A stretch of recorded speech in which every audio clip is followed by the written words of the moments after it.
Ever wondered how we get a hunk of silicon and metal to do, well, basically everything for us? To calculate, to create, to connect us all across the globe? It really all comes down to language.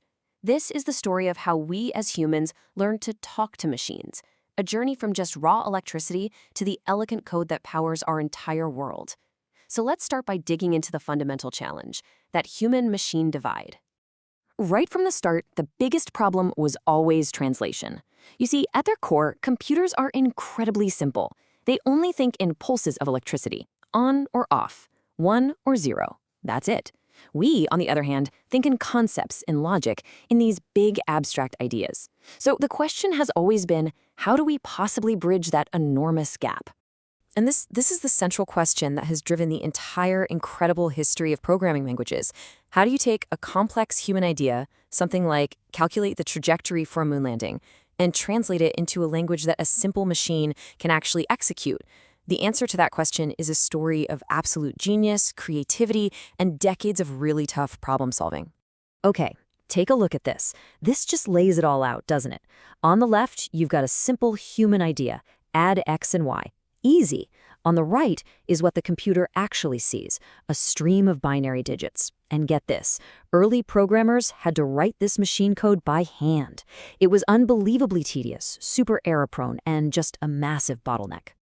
A huge part of this headache comes down to the computer's basic design, what we call the von Neumann architecture.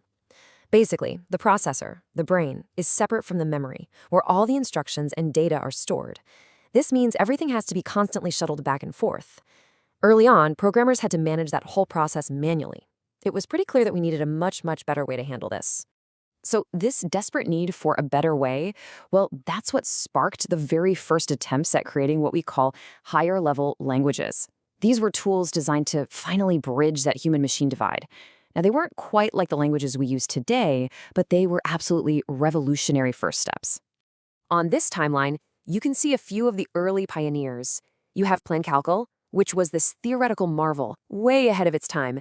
Then came these things called pseudocodes, like shortcode and speed coding, which were our first real shot at writing in something more abstract than just raw machine instructions. Plancalcul, which means program calculus, designed by Konrad Zuse in Germany, is just fascinating. He was working in isolation at the end of World War II, and he designed a language with features that wouldn't show up again for another 15 years. It had arrays, records, and even assertions to check if the program was working right. It was a brilliant, but for a long time, totally lost, blueprint for the future. Now, the first languages that were actually used, like shortcode, took a pretty clever shortcut. Instead of translating the human-friendly code into machine code, they used another program called an interpreter. This interpreter would just read the code line by line and execute it directly. It was kind of like a software simulation of a machine. But there was a massive drawback, a huge one, and this number says it all. A program running on that shortcode interpreter was about 50 times slower than the same program written directly in machine code. So yeah, it was easier for humans, but it was absolutely brutal on the machine's performance. A better solution was desperately needed. And that solution was the compiler. This was the game-changing idea that really unlocked the true potential of programming languages and basically set the stage for the entire modern software era. What really forced the issue was new hardware. See, machines like the IBM 704 started showing up with built-in hardware for complex math. All of a sudden, the computers were getting way faster, but the interpreted software was just stuck in the slow lane. That software bottleneck became the main obstacle to progress. So enter the compiler.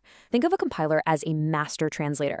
Instead of interpreting code on the fly, it takes your entire human-readable program and translates it, just once, into highly optimized machine language. And this means you get the best of both worlds. You can write in a high-level language, but the computer can execute it at full native speed. And the process itself is this really elegant pipeline. First, the compiler analyzes your code, breaks it down, checks it for grammatical errors. Then, it generates an intermediate, kind of universal version of the code. This version then gets optimized, made as fast and as small as possible.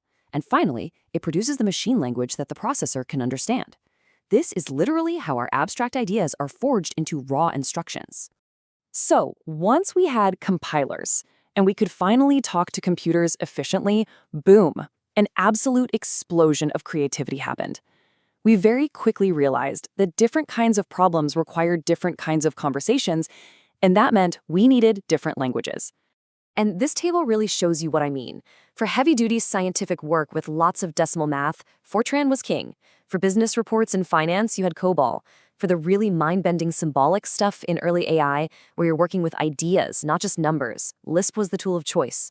And this continues today, with languages like C for low-level systems programming and JavaScript for the web. Each one is a specialized tool for a specific job. Okay, so with all these languages popping up, it kind of begs the question, right? What separates a good language from a bad one? I mean, how do we even judge them? Well, as it turns out, there are some key things to look for. First up, and you could argue this is the most important, is readability. See, early on, the focus was all on efficiency for the machine. But we learned a hard lesson.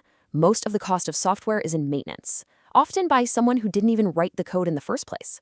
So a program that humans can't easily understand becomes a major liability. Next is writability. This is all about how naturally the language lets you express your ideas.